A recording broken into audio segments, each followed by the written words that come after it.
Serial तुमसे तुम तक में आ गया है बहुत ही धमाकेदार ट्विस्ट। जी हाँ, आने वाले ट्विस्ट में देखने वाले हैं कि यहाँ पर आर्य अनु एक ही मंदिर में पहुंचे होते हैं यहाँ पर अब पूजा करने के लिए। जी हाँ, असल में यहाँ पर जब जल में प्रवाहित करते हैं दोनों अपने अपने दियों को, तो इसके बाद यहाँ पर अब जो आर्य वाला दिया होता है वो तो पहले ही बुझ जाता है, लेकिन अनु का दिया जाकर उसे भी जगमगा देता है। जिसके बाद यहाँ पर अब जो सिद्धि माता होती हैं वो ये देखकर खुश हो जाती है और कहती है कि जिसकी जिंदगी में रोशनी डालनी है ना वो तो डाल कर रहेगा, फिर चाहे कोई भी कुछ भी क्यों ना करता रहे, कोई नहीं रोक पाएगा। जिसे एक होना है, जिसे नियति ने मिलाकर भेजा है, उसे अलग कौन कर सकता है। जिसके बाद यहाँ पर अब वो ये सब कह रही होती है अनु और आर्य के लिए। जी हाँ, ये दोनों ही एक होने वाले हैं। आपको बता दें कि यहाँ पर आज मोहित को धमकाने के लिए झंडे भी पहुंचा होता है, उससे बात करने के लिए, उसे समझाने के लिए कि इस शादी से पीछे हट जाए, लेकिन वो कुछ कह पाता उससे पहले ही यहाँ पर अब जो मोहित की माँ होती है वो आवाज दे देती है मोहित को।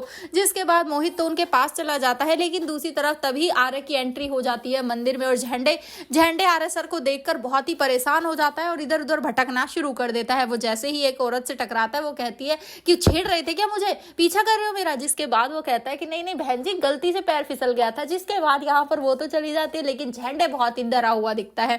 वह सीरियल बहुत ही इंटरेस्टिंग चल रहा है, जहां एक तरफ आज अनु के पापा जब पहुंचे होते हैं ऑफिस, तो आर्य बताता है कि अनु और मोहित दोनों मुझे इनवाइट करने के लिए आए थे, आप बताइए मुझे शादी में आना है या नहीं। जिसके बाद यहाँ पर अब गोपाल जी कहते हैं कि हाँ तुम आ सकते हो, लेकिन थोड़ी देर के लिए, खाना खाना, आशीर्वाद देना और फिर चले जाना। जिसके बाद आर्य कहता है कि हाँ मैं बिल्कुल ऐसा ही करूंगा, जितनी देर मेहमान रुकते हैं मैं उतनी ही देर रुकूंगा, आप चिंता मत करिए, और मैं अपनी वजह से शादी में कुछ भी गलत नहीं होने दूंगा। जिसके बाद यहाँ पर गोपाल जी घर जाकर अनु से इस बारे में बात करते हैं और कहते हैं कि तूने मुझसे एक सच छुपाया है ना।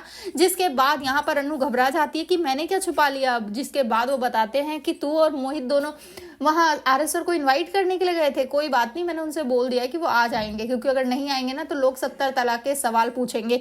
जिसके बाद अनु वो बहुत ही परेशान हो जाती है कि आखिर आर्य सर के सामने मैं कैसे शादी कर पाऊंगी मोहित के साथ। दूसरी तरफ जहां पुष्पा को भी लग रहा है कि वो अपनी बेटी के साथ गलत कर रही है, इसी वजह से वो बार बार उसे रोकने की कोशिश भी कर रही है और कह रही है कि तुझे अपनी खुशियां भी तो देखनी चाहिए। लेकिन अनु ने ठान ली है कि वो मोहित से शादी कर रहेगी। तो अब देखना इंटरेस्टिंग होगा कि आखिर क्या सच में मोहित के शादी करके आगे बढ़ जाएगी अनु, या फिर कोई बड़ा चमत्कार होगा और होगी अनु और आर्य की शादी। आपको क्या लगता है कमेंट बॉक्स में कमेंट जरूर करें। ऐसी खबरों से जुड़े रहने के लिए आप हमारे चैनल को जरूर सब्सक्राइब कर लें।